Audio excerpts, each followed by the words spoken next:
드라마 대장금 혹시 기억나십니까? 네, 기억나시죠? 많은 사람이 기억하는 명대사가 있습니다.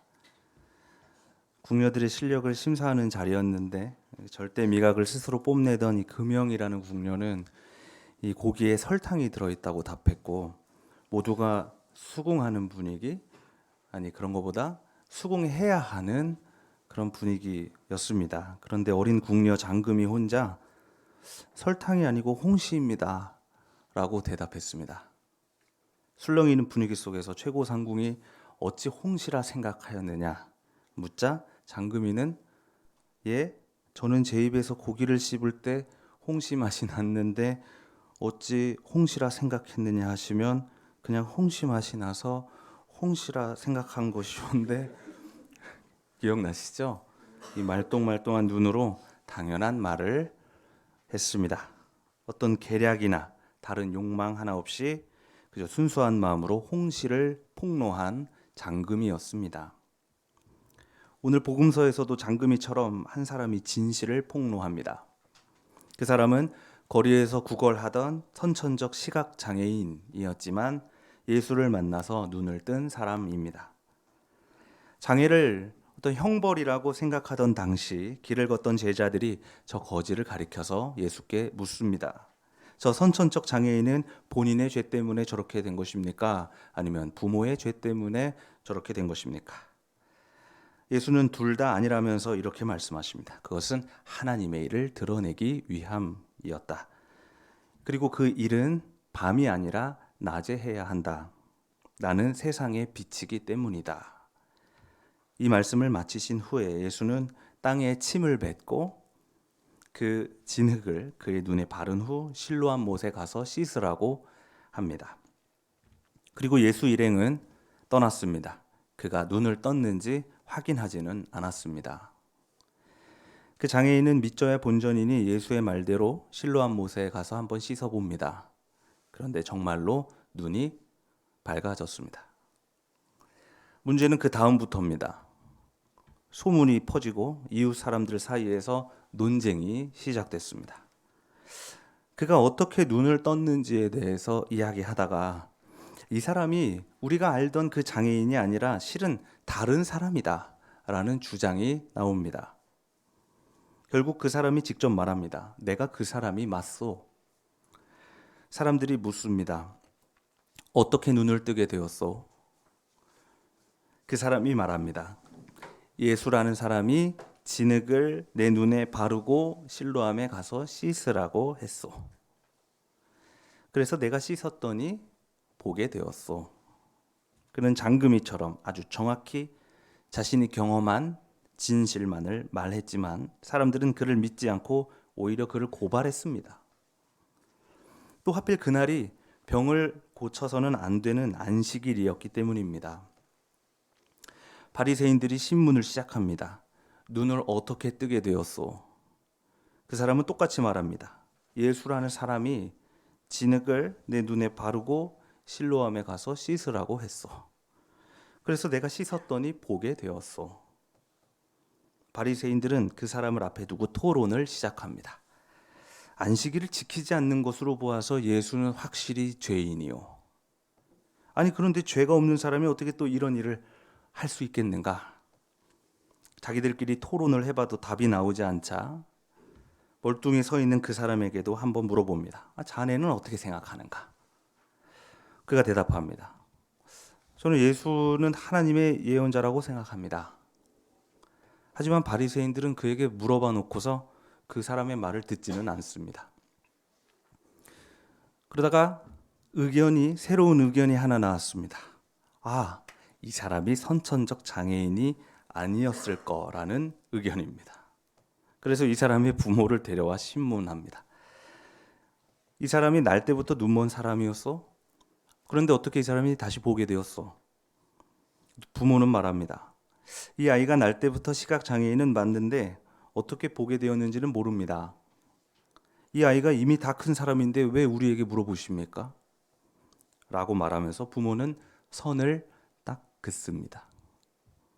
왜냐하면 당시 회당에서 예수를 그리스도라고 고백하면 쫓겨나는 문화가 있었기 때문입니다. 그래서 그것이 두려워서 부모는 선을 긋고 알아서 하시오 이렇게 발을 뺍니다. 바리새인들은 눈멀었던 그 사람을 다시 불러서 마지막으로 또 신문합니다. 이번에는 똑바로 말해야 할 거야. 우리가 생각할 때 예수는 죄인이야. 그가 말합니다. 나는 그분이 죄인인지 아닌지는 모릅니다. 다만 내가 한 가지 아는 것은 내가 눈이 멀었다가 지금은 다시 보게 되었다는 것입니다. 바리새인들이 다시 물어봅니다. 도대체 눈을 어떻게 뜬 것이냐? 그는 대답합니다. 예수라는 사람이 진흙을 내 눈에 바르고 실로암에 가서 아니 그런데 왜 자꾸 물어보는 겁니까? 당신들도 예수의 제자가 되려고 합니까? 바리새인들은 그에게 욕설을 퍼붓고 그는 결국 추방을 당하고 맙니다. 좀 코미디 한 편을 본 것 같지 않으세요? 거리에서 구걸하던 거지였고 선천적 장애인이었던 그 사람, 평생 배운 것도 없어서 멸시와 조롱 아래에서 그저 빌어먹고 살아야 했던 그 사람 빼고 다 엉망입니다. 그의 말을 믿지 않고 팔아넘긴 이웃 사람들, 추방이 두려워서 자식과 선을 그은 부모, 무엇보다 당시 가장 엘리트라고 여겨졌던 그 바리새인들까지 다 엉망입니다. 최고의 머리들이 모여서 머리를 맞대보고 잘난 입으로 떠들어댔지만 결국 진실을 말하는 사람은 몇 명입니까? 오직 한 사람이었습니다. 사실 그도 알았을 것입니다. 적당히 거짓말 좀 해주면 혼장 몇 대 맞고 금방 풀려날 것을요.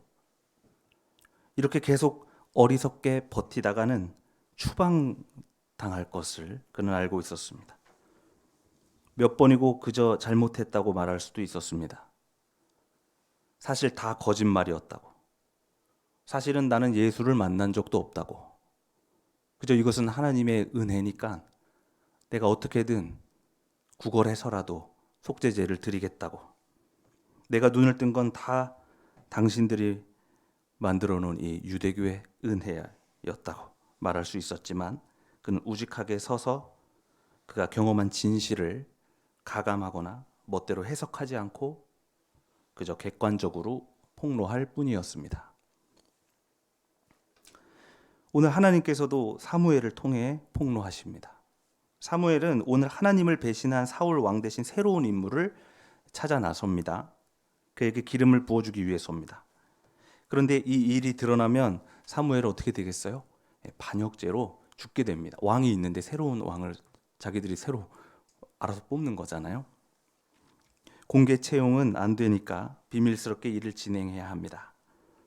사무엘은 하나님이 시키신 대로 제사를 열고 이새라는 사람과 그의 아들들만을 은밀하게 초대합니다. 첫째 아들을 보니 키가 크고 잘생겼습니다. 저 아들을 보자마자 사무엘이 기름통을 만지작거립니다.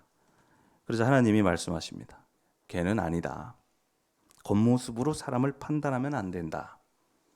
둘째, 셋째 계속 이렇게 지나가기만 하고 사무엘은 애가 탑니다. 결국 모든 아들을 다 봤지만 하나님의 선택은 그곳에 없었습니다. 사무엘이 이새에게 묻습니다. 아들들이 다 온 겁니까? 이새가 말합니다. 막내가 남아있기는 한데 지금 양을 치러 가고 없습니다. 사무엘이 말합니다. 그를 당장 데려오시오. 장자승계가 원칙이었던 그 사회에서 막내로 태어난 아이, 그래서 그 제사의 중요한 자리에 초대도 받지 못한 그 아이, 바로 다윗이 결국 기름 부음을 받습니다. 비록 이 일은 사울 왕의 눈을 피해서 밤처럼 은밀하게 진행됐지만 하나님은 낮처럼 아주 정확히 폭로했습니다. 초대받지 못한 이 아이가, 배제당한 이 아이가 하나님의 선택이라는 것을 말입니다. 이 폭로, 진실을 드러내는 일이라서 어쩌면 당연한 일이지만 사실 이것은 매우 어려운 일입니다. 왜냐하면 거짓의 세력들이 항상 진실을 위협하고 있기 때문입니다. 그래서 작은 진실이라도 이것을 내뱉는 일에는 매우 큰 용기가 필요한 법입니다. 겁 많은 우리는 그 위협 앞에서 언제나 나의 안전을 위해서, 나의 생존을 위해서 어쩔 수 없으니까 알면서도 거짓을 말하면서 살아가는지도 모르겠습니다. 우리는 이 사회를 살아가면서 우리의 뜻과 상관없이 사상을 검증받는 자리에 서게 됩니다. 정해진 답을 말해야 할 때가 있습니다. 직장 안에서, 또 교회 안에서, 이 사회 안에서, 친구들 사이에서, 심지어 가정 안에서도 그렇습니다. 정해진 답 말고 다른 답을 한다면 그곳에서 추방되기도 합니다. 특히 저희 교단 목사 후보생들은 나를 부르신 하나님이 아니라 교단에서 가르치는 하나님을 고백하지 않으면 추방됩니다. 그래서 오로지 진실이 선포되어야 하는 이 강단 위에 거짓말쟁이들이 서게 되었습니다. 그래서 이 이야기는 사실 우리의 이야기입니다. 요한복음 9장의 이야기는 예수가 살았던 30년경을 보여준다기보다 예수가 죽고 70년 후에 있었던 요한 공동체 상황을 반영합니다. 예수가 활동했던 시절에는 유대교 회당에서 예수를 그리스도라고 고백해도 추방하는 문화가 있지는 않았습니다. 그리스도인들이 유대교에서 추방당한 것은 예수가 죽고 한참 뒤의 일이니까요. 그래서 이 이야기는 지금 예수의 상황이 아니라 100년경을 살아가던 요한 공동체가 처한 상황임을 말해줍니다. 예수를 그리스도라고 말하면 추방하는 이 조건 아래에서 하나둘씩 잡아와서 물어봤겠죠. 너에게 예수는 뭐냐고. 그것이 두려워 돌아서는 이들도 있었고, 진실을 폭로하고 죽임을 당하거나 추방되는 이들도 있었습니다. 그리고 이것은 지금 우리의 상황이기도 합니다. 그런 우리에게 에베소서 저자로 드러난 이 바울이 이렇게 말합니다. 여러분이 전에는 어둠이었으나 지금은 주님 안에서 빛입니다. 빛의 자녀답게 사십시오. 어둠의 일에 끼어들지 말고 오히려 그것을 폭로하십시오. 빛이 폭로하면 모든 것이 드러납니다. 빛의 자녀 되시는 교우 여러분, 우리는 폭로하는 빛의 교회가 됩시다. 예수께서 하나님의 일은 낮에 하는 거라고 했습니다. 물론 우리가 지금은 지혜를 발휘해서 사무엘처럼 은밀히 일할 수도 있을 것입니다. 사실 이 망원동에서 일어나는 일들 다 폭로되지 않잖아요. 그러나 결국에는 빛이 모든 것을 폭로할 것입니다. 비바람에 모든 것이 씻겨 내려가고 진실이 무지개 아래에서 활짝 피어나게 될 것입니다. 사순절 4번째 주일 우리는 그 빛의 폭로를 기다립니다. 오늘 주신 말씀을 다 함께 묵상합시다.